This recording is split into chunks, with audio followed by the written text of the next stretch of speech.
Hello les amis, c'est Mortager, j'espère que vous êtes en forme et que vous allez bien. Une nouvelle review sur cet univers que vous connaissez maintenant plutôt pas mal, plutôt bien. Non, logiquement, vous devriez plutôt bien connaître. On en parle quand même très régulièrement sur ma chaîne. Donc, les maîtres de l'univers, bien sûr. Pourquoi je vous parle des maîtres de l'univers? Parce que, comme je vous l'ai déjà dit, c'est ma gamme phare.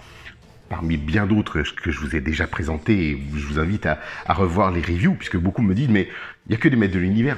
Je pense que vous avez dû rater beaucoup de choses quand même, parce qu'il y a un peu de tout. Il y a du Superman, il y a du Wonder Woman, il y a du Batman, il y a, je ne sais plus, il y a du E.T. si vous voulez, il y a du K2000, il y a... J'en oublie, là comme ça me revient plus, tellement on a fait de sujets divers et variés. Là, pour l'heure, en fait, je vais vous présenter quelque chose qui n'est pas fréquent, du moins qui n'était d'autant pas plus fréquent à l'époque, c'est la gamme 2002 des maîtres de l'univers, la gamme créée par Mike Young Production, le dessin animé, le reboot de 2002, des années, ce qu'on appelle le 2000X, donc c'est la série de nouvelles figurines lancées par Mattel à travers le monde, mais, il y a un mais, bien sûr, forcément, elles étaient distribuées sur Cartoon Network à l'époque, sauf que Cartoon Network était très récent chez nous, donc ça a été distribué partout à l'étranger, partout en Europe, sauf en France. Merci Mattel France encore au passage. Donc, comme à l'accoutumée, bien sûr, on se procurait toutes les figurines en importation, donc via nos amis étrangers ou différentes boutiques spécialisées. Les premières, en l'occurrence, c'était Luluberlu, je me souviens, j'en fais un petit coucou, parmi d'autres, hein, bien sûr, mais c'est vrai qu'à l'époque, c'était les seuls qui étaient dans ce secteur-là. Et parmi très peu de sociétés qui le faisaient, il n'y avait pas trop d'internet, ça se démocratisait tout doucement, et puis d'ailleurs, c'est en l'an 2000 que j'ai lancé le site internet musclor.org, qui est arrêté depuis, bien sûr, mais qui a permis d'avoir le groupe musclor.org depuis 10 ans. Et ils ont sorti toute une vague de figurines, cette vague qui ressemble à ce type de figurines, bien sûr, que vous voyez ici, mais pas que. C'est-à-dire qu'en fait, Mattel a décidé de lancer une gamme de figurines, de vaisseaux, d'accessoires et de châteaux. Puis c'est arrêté. Ils se sont dit, il n'y a pas eu plus de succès que ça. Ça a été distribué sur Cartoon Network, donc autant vous dire qu'il n'y avait pas eu trop de succès, puisqu'il n'y avait pas grand monde qui l'avait. Donc forcément, les enfants ne regardaient pas tout ça, et il fallait payer à l'époque. Il se trouve que maintenant, c'est démocratisé. On a des Netflix, on a du Amazon, on a du Prime, on a du Disney.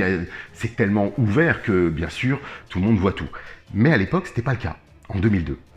Et puis, du coup, ils ont arrêté. Sauf que les créateurs de ces figurines, en 2002, c'était la compagnie très connue aux États-Unis qui s'appelle les Four Horsemen, de 4 fabuleux créateurs, artistes qui ont poursuivi, qui ont leur propre collection à ce jour et qui continuent dans leurs propres univers et tout un tas de choses. Et ce sont eux qui ont créé les figurines que vous voyez ici.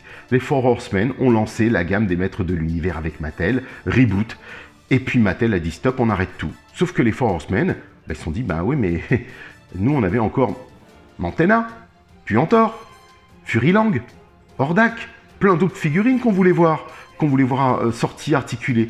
Mattel a dit, qu'à cela ne tienne, vous les sortez, mais elles ne seront pas articulées. Et donc, effectivement, elles sont sorties sous le logo Four Horsemen, bien sûr sous licence Mattel, donc il n'y a pas de problème, c'est une continuité des figurines que vous connaissez, mais il faut donc se rendre compte et être conscient que ce ne sont pas des figurines articulées. Je vous les présente, ça s'appelle des stactions. Des stactions, en fait, exactement. Ce sont ce qu'on appelle des mini-statues au format des figurines Reboot, qui font la même taille, à part quelques-unes ou quelques exceptions qui sont plus grandes ou adaptées, qui ont une carrure plus imposante que les Four Horsemen ont souhaité créer. Donc je vais vous présenter pour l'heure, par exemple, un exemple, parce que j'en ai quand même beaucoup, donc je n'allais pas toutes les emmener, mais ça pourrait être un sujet. Voici Musclor, que vous voyez ici, avec son épée vintage du pouvoir, donc tel qu'on pourrait le voir dans un dessin animé. Il a bien son baudrier, la croix au centre, non pas comme le dessin animé, et là on voit qu'il est comme dans le dessin animé de 2002, bien sûr. Il a le bouclier un peu électronique de 2002, celui-ci se retire, il est à peu près de la même matière, mais un petit peu plus fragile, les amis, il faudra quand même faire attention. Il se retire, on a la hache du personnage qui se retire aussi, qu'on retrouvait déjà à l'époque, et qui comporte aussi la petite croix au centre, là-haut, que vous voyez, pour faire référence au premier musclor avec sa croix. La croix de Malte, entre autres, et bien d'autres aussi, ou Templière si vous le souhaitez. Donc, regardez cette superbe sculpture, superbe figurine, et donc, bien sûr, ils en ont sorti toute une série, tout aussi belles les unes que les autres. Ce sont donc des Staction. Vous prenez le premier musclor, c'est le même, proportion gardée, et elles sont peintes, elles sont superbement peintes, et regardez ça, les couleurs, le lavis qu'il y a derrière, sur les cuisses aussi, les peintures. Donc, voici le bracelet, le musclor. Et puis bon, ça on s'est dit, on est plutôt content. Il était très difficile de les obtenir parce que ce sont des séries un peu spéciales. Là, vous voyez, il est sorti Musclor l'Invincible, Battle Armory Man, avec ce visage. Toujours ce visage, cette merveilleuse armure. Regardez l'esthétique du personnage qui est juste splendide.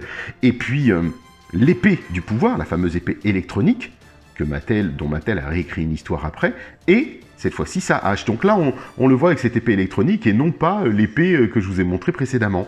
Donc vous voyez ici, certains ont, on va dire, démoulé les figurines, ont retiré les bras, parce que vous savez que tout ceci est collé à chaud, le corps, et ont mis des articulations, ce qui fait qu'on retrouve un semblant d'articulation des bras, de la tête, du corps, les jambes pas spécialement, mais au moins, c'est réalisable. Donc, moi, je ne m'y aventurerai pas. Comme je vous l'ai dit, je reste puriste et ça reste des Staction pour moi. Donc, là, en l'occurrence, regardez la beauté de ces figurines dans le reboot, bien sûr, dans le design du reboot du dessin animé de 2002 que je vous invite vivement à aller regarder. L'histoire est juste splendide, fabuleuse. C'est pour moi la plus belle histoire des maîtres de l'univers à ce jour. Parce que Filmation, on va dire qu'il n'y avait pas une histoire plus prépondérante. Mais hormis le prince, le palais royal, Eternos et toutes ces choses-là, et puis plusieurs petites histoires qui se sont greffées au sein des 130 épisodes. Mais là, on était dans la gamme avec une vraie histoire travaillée, des combats, une naissance de Keldor, et voilà tout ce que vous connaissez aujourd'hui. Je fais partie d'un groupe qui s'appelle US Speakers, qui font des grosses enchères régulières. Donc je voulais saluer Steve au passage, Steve le Gros. Donc je fais un gros coucou Steve et je te remercie 1000 fois. T'as été top, t'es un super meneur d'enchères. Et donc Steve fait des grosses enchères toute la semaine. Ça peut durer 3 heures de suite les amis, 3 heures, il faut être là, bien sûr il faut être là. Et vous avez été juste toutes et toutes adorables avec moi parce que quand vous saviez que je voulais cette figurine, la Staction parce qu'il m'en manque 3 en fait, il manque 3 autres, les autres je les aime, donc les 3 dernières, je crois que c'est Jitsu, Furilang, et je ne sais plus, là comme ça me revient plus, mais voilà. Donc, et bien sûr, Mantena était là, parce que comme ça il complète un petit peu la horde avec, puis bon, les hommes serpents et autres, et je me suis dit, le voilà, il l'avait mis, j'ai dit je le veux. Et lors de ces enchères, ils ont attendu la fin des 3 heures pour le vendre, pour le mettre aux enchères. Et les amis ont vu que je me positionnais, ils ont été juste charmants. Ils ont dit, si c'est Jerry qui se positionne, si Mortal J est là, moi je me retire de l'enchère. Vous avez été trop chou, trop géniaux. Alors bien sûr, c'est une version, vous voyez, la boîte est jaunie, la boîte est vieille, elle est même un peu cassée. Ce n'est pas grave. Très honnêtement, les amis, je l'ai eu pour 40 €. Aujourd'hui, vous l'avez pour 160, 170 € en général. C'est comme ça qu'il se situe. Et je l'ai eu pour 40 €, donc je suis très très content. C'est vraiment génial. Je vais vous la présenter, bien sûr, cette figurine, parce que c'est rare et je vais l'ouvrir pour vous.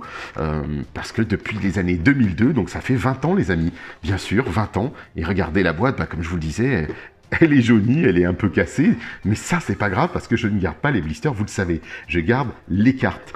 Donc on retrouve à l'époque la série 3 pour 12 ans et plus, donc c'est pour vous dire, on ciblait vraiment des jeunes des préadolescents en fait. Regardez ce superbe dessin à l'époque qui a été réalisé par Emiliano Santalucia, tous ces dessins de la gamme 2002, puisqu'il était devenu le dessinateur officiel de Mattel avant de s'être fâché avec eux. Maintenant, c'est Axel Jiménez qui a pris la relève. Au dos des cartes, on avait une représentation des statuettes ou des statues qui étaient distribuées. Donc, celle-ci, je ne l'ai pas. Bien sûr, il est ici. J'ai la sorcière. Alors, je n'ai pas celle-ci. J'ai la sorcière exclusive aux couleurs du dessin animé, les amis. Du dessin animé vintage, c'est-à-dire le bleu, le orange, et ainsi de suite, que vous connaissez, la sorcière que l'on connaît. Mais j'aime beaucoup celle-ci dans sa version, on va dire, du dessin animé de 2002. Donc voilà, à obtenir. Je crois d'ailleurs que c'était la dernière qui me manquait. Donc vous voyez aussi au dos, on va le...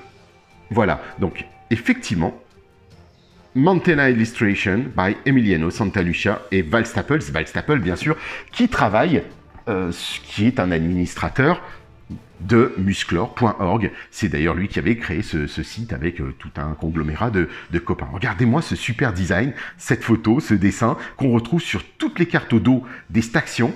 Donc vraiment, on était aussi plongé dans cette ambiance. Bien sûr, Mantenna est effrayant, il n'est pas du tout sympathique ou comme vous pouvez l'imaginer ou comme vous l'avez vu à l'époque, je dirais Filmation. Mais c'est une autre revisite du personnage. Donc je vais l'ouvrir, je vais découper la carte proprement tout autour, là je vais vous montrer tout ça, et je vous retrouve tout de suite, c'est parti. Alors vous êtes prêts les amis?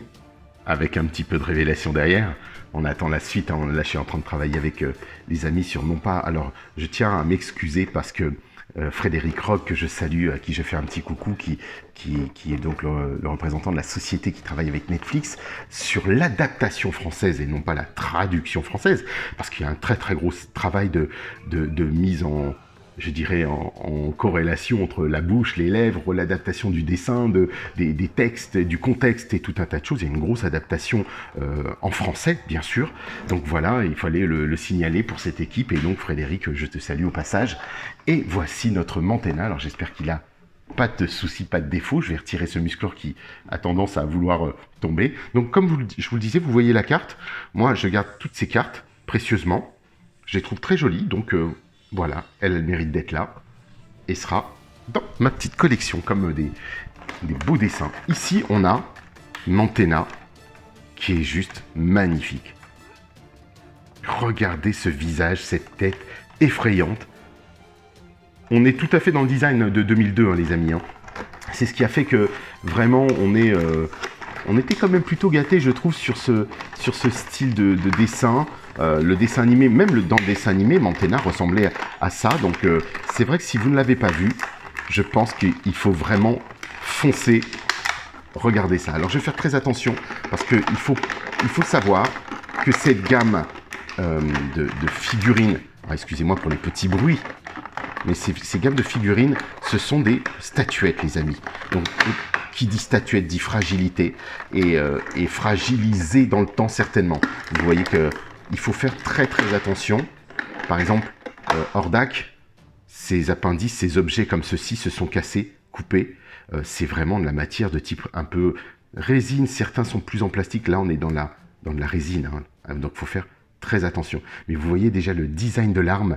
On retrouve le côté insectoïde qui est juste superbe. Alors, bien sûr, on n'a pas vous savez, ce crochet, enfin du moins qui se propulse, l'arme qui se propulse de Mantenna, mais regardez le design de ce gun, en fait, de cette arbalète plutôt. C'est une arbalète, hein. C'est vraiment splendide. Juste génial, regardez les couleurs, le jaune vif. On retrouve très souvent ces petits points, vous l'avez constaté dans cette gamme 2002. C'était vraiment récurrent dans le design de la gamme 2002, sur beaucoup de personnages. Sur Elephantor, sur Hordak et bien d'autres. On retrouve tous ces petits points. D'ailleurs, vous le verrez sur l'armure de Mantenna aussi. Donc celle-ci, vous voyez, comporte une petite ouverture pour lui glisser le doigt. Donc généralement, les doigts sont positionnés avec en crochet ouvert, prêt à dégainer. Donc on va regarder ça, bien sûr, ensemble. Ensuite, je vais retirer... Alors, je vous évite le bruit, je l'ouvre tout de suite. Retirons Mantenna de son antre. Le voici, alors je l'enlève. Je vais retirer aussi son socle, parce qu'ils arrivent toujours avec un socle.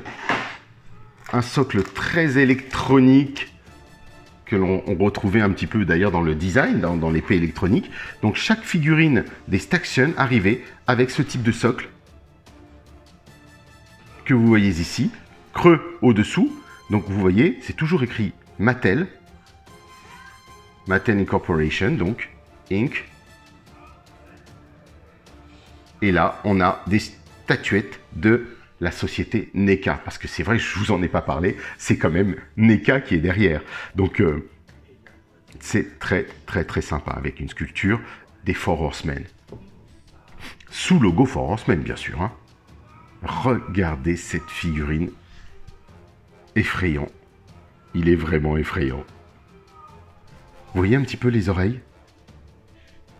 Là, tout ça, c'est en plastique très souple. Donc, on n'a pas peur, hein, vraiment. Parfois, même les doigts, là, par exemple, vous voyez, c'est du plastique. Donc, pas de problème. Le corps est plutôt en résine dure. On sent que là, c'est plutôt du plastique, les amis. Donc, plastique dur, le pied, bon, plutôt fixe.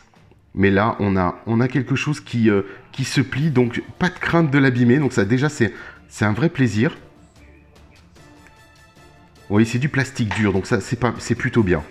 Regardez comme c'est beau. Oh, c'est beau et c'est effrayant à la fois, hein, parce que quand vous regardez le cou, les détails, la mandibule et ses crochets, ses dents, on dirait un semblant d'araignée mélangé avec, vous savez, ces mandibules, c'est vraiment, vraiment superbement fait.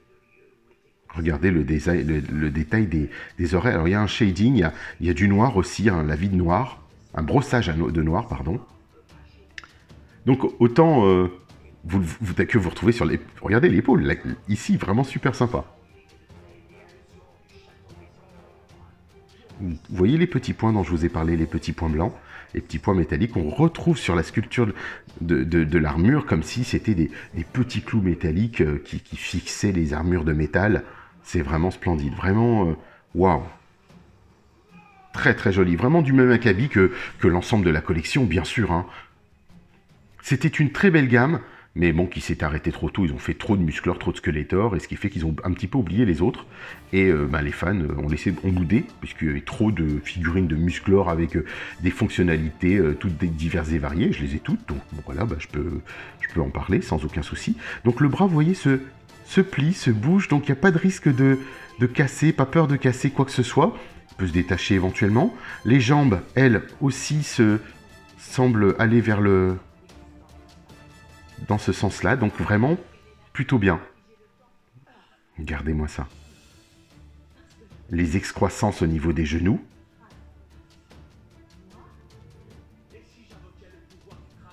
Le pouvoir du crâne ancestral. Donc on retrouve vraiment l'esthétique du Manténard. Regardez ses jambes comme ça. Donc bien sûr, l'idée c'est déjà de voir s'il tient sans son socle. Alors c'est une figurine qui normalement tient plus facilement, c'est plus aisé puisqu'il a effectivement toutes ses quatre pattes. Mais on distingue plus facilement les deux pattes en avant et les deux autres en soutien derrière. Et ça, j'apprécie le design qu'on fait, donc les Four Horsemen. Et si vous voulez comparer un petit peu les tailles, vous voyez que on est vraiment équivalent, hein. Bon, c'est vrai que la pose est pas belle, mais vous voyez, ça se vaut vraiment. Ils sont tous à la même taille, ils ont respecté ça, c'est super sympa. Vraiment, c'est très très beau. Moi, j'aime beaucoup et je suis content du coup d'ajouter celui-ci, on va dire, de ponctuer, de continuer cette gamme des Staxions, même si elle n'est pas articulée. C'est vrai que dans une vitrine, vous mettez la Horde, donc Hordak était lui-même une Staxion, donc ça permettait de les mettre les uns à côté des autres, et ça c'est déjà fabuleux. Ici, vous voyez que on peut mettre sans aucun problème son arbalète sur le doigt, vous glissez tout simplement à l'intérieur, et voilà ce que ça donne. C'est magnifique. Vraiment, il est très sympa. Qu'est-ce que vous en pensez, vous? Est-ce que vous en avez? Qui a ce type de figurine? Qui a fait la gamme des 2002? Parce que il est vrai que c'est une gamme qui n'était pas distribuée. Donc, est-ce que vous avez eu la chance d'en avoir? Est-ce que c'est quelque chose qui vous tente? Je ne sais pas, à savoir. Parce que quand vous voyez ce genre de personnage, franchement, on se dit qu'il y a quelque chose quand même, hein. Il y a quand même autre chose, une évolution des maîtres de l'univers. Quelque chose qui fait que on sent bien qu'on avait grandi avec, qu'ils ont grandi aussi avec nous, et que, voilà, on a quelque chose ici d'assez mythique. Et quand on voit ces statuettes de Musclor à côté, et le design de ces petites statuettes, je dis bien, c'est de la statuette, mais pour moi, ils s'inscrivent directement dans la collection 2002, puisqu'ils sont faits au format, et que les Four Horsemen les ont diffusés volontairement, pour que vous puissiez compléter au moins les personnages principaux. J'ai Grislor, bien sûr, j'en oublie vraiment, il y en avait plusieurs, et c'est super sympa. Donc à voir, il y a le monstre qui a été édité aussi. Donc ouais, vraiment, c'est super beau. Donc à voir les amis, qu'est-ce que vous en pensez? Pensez au petit pouce pour moi, enfin pour lui, hein, parce que c'est plus pour eux que pour moi. Et ouais, donnez-moi votre avis. On se retrouve de toute façon, vous savez que il y a le groupe musclor.org. Si vous n'êtes pas encore sur le groupe musclor.org, je vous invite à nous y rejoindre. On parle de tout, des maîtres de l'univers dans toutes ces générations, quels qu'ils soient, de la base vintage jusqu'au premier mini-comics d'Alfredo Alcala, jusqu'à la nouvelle gamme de jouets Netflix qui va pas tarder à sortir, ou qui est peut-être sorti au moment où vous verrez cette vidéo, qui sait. Mais c'est vrai qu'on a de la chance. Ouais, on a de la chance en ce moment, les maîtres de l'univers sont partout, dans des dessins animés, 2 dessins animés, on est gâtés sur Netflix, merci Netflix au passage, Révélation dont on attend la suite, on a aussi bien sûr le dessin animé Musclor et les maîtres de l'univers, donc animation en CGI, donc en image de synthèse 3D, et puis voilà, qui est complètement révisé, une autre histoire, un autre univers, mais bon voilà, on va dire que c'est un univers parallèle, pourquoi pas. Et je vous invite à me rejoindre donc soit sur Mortal G, vous partagez vos photos, échangez, on peut partager là-dessus. Et puis je vous dis donc à très vite, on se retrouve. Et comme l'impose la formule consacrée des maîtres de l'univers, bon voyage!